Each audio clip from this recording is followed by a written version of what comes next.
Baixa aí, puxa aí. Fica debaixo dos outros ali. Acho que é deles aqui.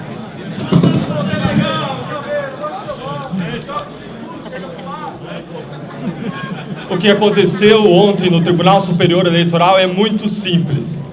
Inventaram uma inelegibilidade imaginária para me caçar. Hoje, o sistema de corrupção, os corruptos e os seus amigos estão em festa. Gilmar Mendes está em festa. Aécio Neves está em festa. Eduardo Cunha está em festa. Beto Richa está em festa.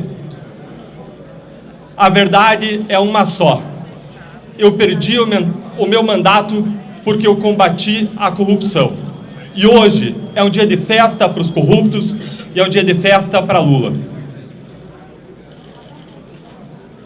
A Lava Jato, em algum momento, despertou uma nova esperança em todos nós. A esperança de que tudo podia ser diferente. E essa esperança guiou esses parlamentares todos que vocês estão vendo aqui unidos por uma causa. A causa da justiça e a causa da liberdade. Agora, o que nós vimos com o passar do tempo foi um sistema se recolocando, se reconstruindo e se vingando. Se vingando primeiro com a anulação das condenações, com a formação da nova figura dos descondenados como Lula.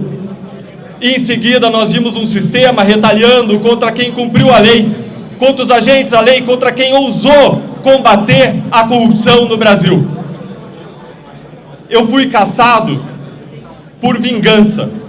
Eu fui caçado porque eu ousei o que é mais difícil no Brasil: enfrentar um sistema de corrupção, os corruptos mais poderosos no país, porque eu ousei me unir a tantos brasileiros que quiseram se erguer contra um sistema de corrupção em relação ao qual todos estão cansados e querem virar essa página.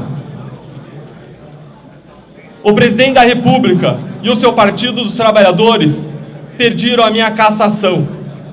E eles conseguiram que 7 ministros superassem todos os pareceres e decisões unânimes anteriores e me cassaram, liderados por um ministro que já disse ao ministro Alexandre de Moraes na cerimônia de diplomação do Lula: missão dada, missão cumprida. Liderados por um ministro que, ao encontrar Lula certa vez, disse: está tudo em casa. Eles me cassaram por uma inelegibilidade imaginária.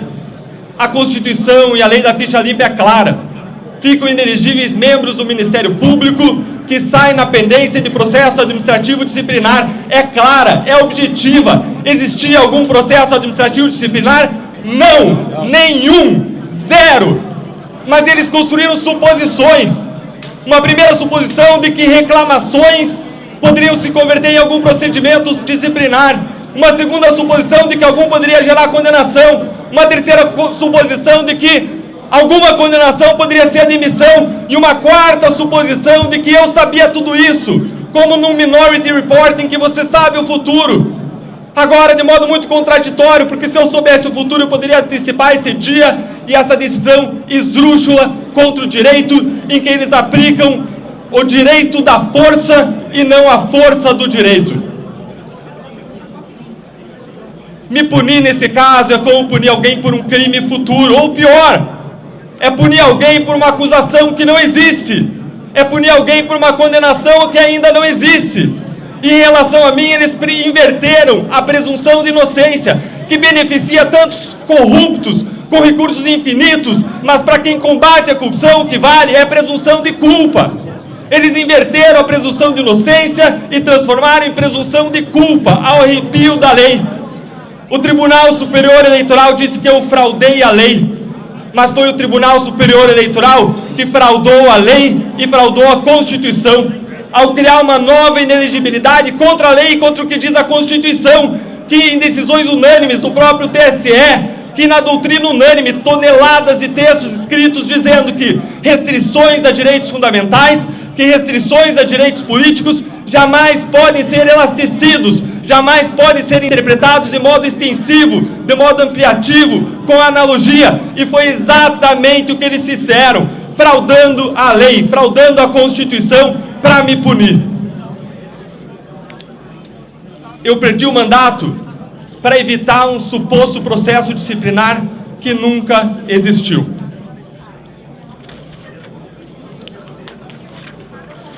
Hoje, o sistema de corrupção implementa a sua vingança e tem muitos poderosos unidos nesse esforço. Grandes políticos, inclusive parlamentares. Um presidente da República condenado por corrupção e descondenado numa decisão política do Supremo Tribunal Federal.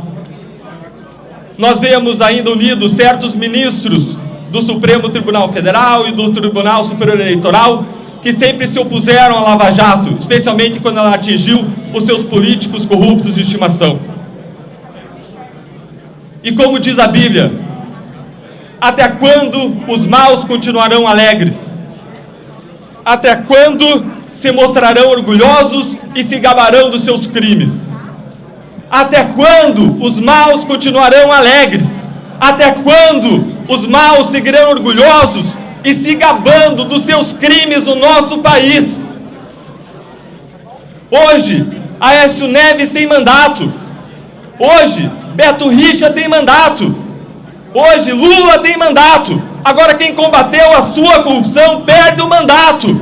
Nós vivemos no país da inversão dos valores, em que o policial é punido por punir corretamente o ladrão, em que o policial é perseguido pelo ladrão. Nós hoje lutamos por liberdade. A liberdade de ousar buscar uma transformação no nosso país. E é isso que as eleições proporcionam. Caçar um mandato, caçar milhares de votos é mexer com o que existe de mais sagrado no sistema democrático, no sistema eleitoral, que é o poder do voto, que é a soberania popular. E hoje eles anularam a soberania popular, eles anularam o poder do voto com base, mais uma vez, em uma inelegibilidade imaginária, fraudando a Constituição e fraudando a lei. O sistema permite que o sistema permite que vocês esqueçam muitas vezes da verdade básica. Todo o poder emana do povo. E existem os donos do poder que muitas vezes querem se sobrepor à lei, se sobrepor ao povo, se sobrepor à Constituição, se fazendo soberanos, se colocando no lugar do povo. E nós jamais podemos admitir isso, porque esse é o germe que aí sim corrói a democracia no nosso país. Há quem tenha sido caçado por ter questionado as urnas. E hoje, o Tribunal Superior Eleitoral anula todas as urnas do estado do Paraná. Isso frauda e mina a nossa democracia.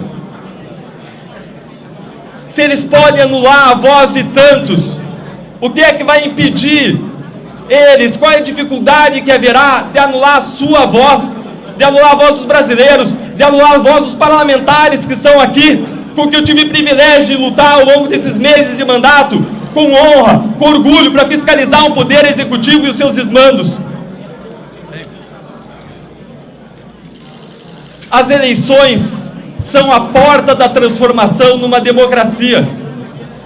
Se fecharem essas portas, não existe democracia. E é assim que as ditaduras começam, como começaram na Venezuela, como começaram na Nicarágua, quando tribunais de justiça caçaram o mandato de opositores políticos.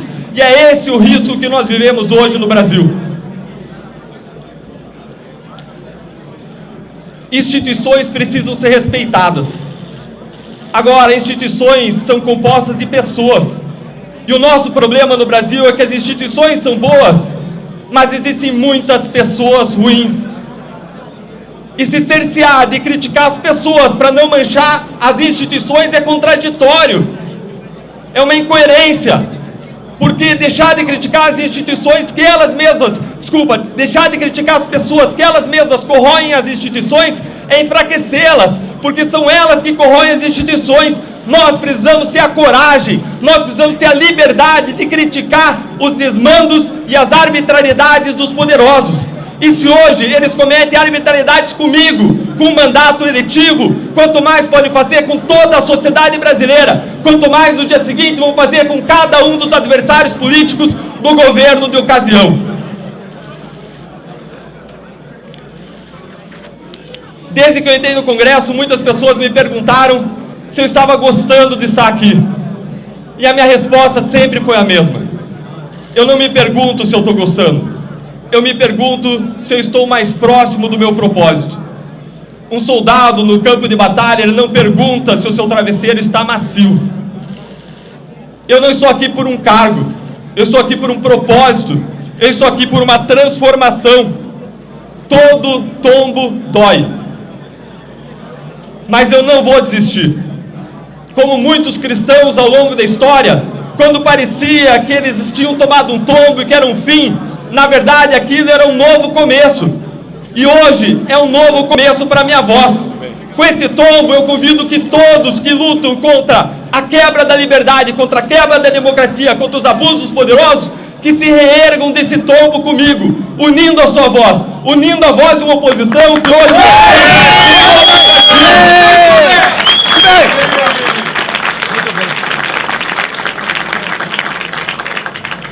Hoje eu vi que eu atingi o meu objetivo quando um assessor do meu gabinete chegou perto de mim e disse: Deltan, eu posso perder o cargo de assessor, eu posso perder a remuneração, mas eu não vou deixar de trabalhar com você, ainda que seja de graça, porque o que eu vi aqui ao longo desse tempo todo é que você luta por um propósito, porque você luta genuinamente por uma transformação, e é por isso que eu convido todos a lutarem por uma transformação que vai além de nós, por um propósito que nos transcende. Eu jamais vou me arrepender de ter combatido a corrupção no Brasil. Jamais. Aqui no Congresso eu combati o bom combate com orgulho, com honra, ao lado desses parlamentares que vocês veem aqui na frente. E nós vamos seguir lutando. O cargo é apenas um instrumento para lutar por transformação. Agora o principal é a voz dos brasileiros que estão conosco. Nós precisamos que os brasileiros ergam a sua voz, que eles reconheçam o seu poder que está nas suas mãos, que é o poder que é a chave para a transformação. E nós não vamos permitir que as portas dos votos, que as portas das eleições sejam fechadas. Nós não vamos permitir que minem, que ataquem a nossa democracia. Nós não vamos permitir que minem e ataquem as nossas liberdades. Nós não vamos permitir que esse governo siga praticando desmandos e praticando corrupção. O poder que os tribunais têm de me atingir, o poder que os tribunais têm de me derrubar, é o mesmo poder que tinham os irmãos de José quando venderam o escravo para o Egito. É o mesmo poder que tinha o rei da Babilônia quando colocou Daniel na cova dos leões. O poder que eles têm ao me caçar é o mesmo poder que Pilatos tinha ao mandar Jesus para a morte. Essa história não acabou. Esse capítulo não é o capítulo final. Com um tombo vem um reerguimento, e um reerguimento com vocês, com a sociedade, e com esse conjunto de parlamentares que luta unido, senadores que honram o seu cargo, deputados que lutam unidos por justiça e que lutam unidos por liberdade. Martin Luther King disse que o que mais o preocupava não era o grito dos maus, não era a crueldade dos cruéis, mas era o silêncio dos bons. E hoje eu vejo aqui parlamentares que não vão ficar silentes. Hoje eu não vejo silêncio aqui, porque nós vamos lutar por justiça e por liberdade. Muito bem. Muito bem. Muito bem. Volta. Certeza.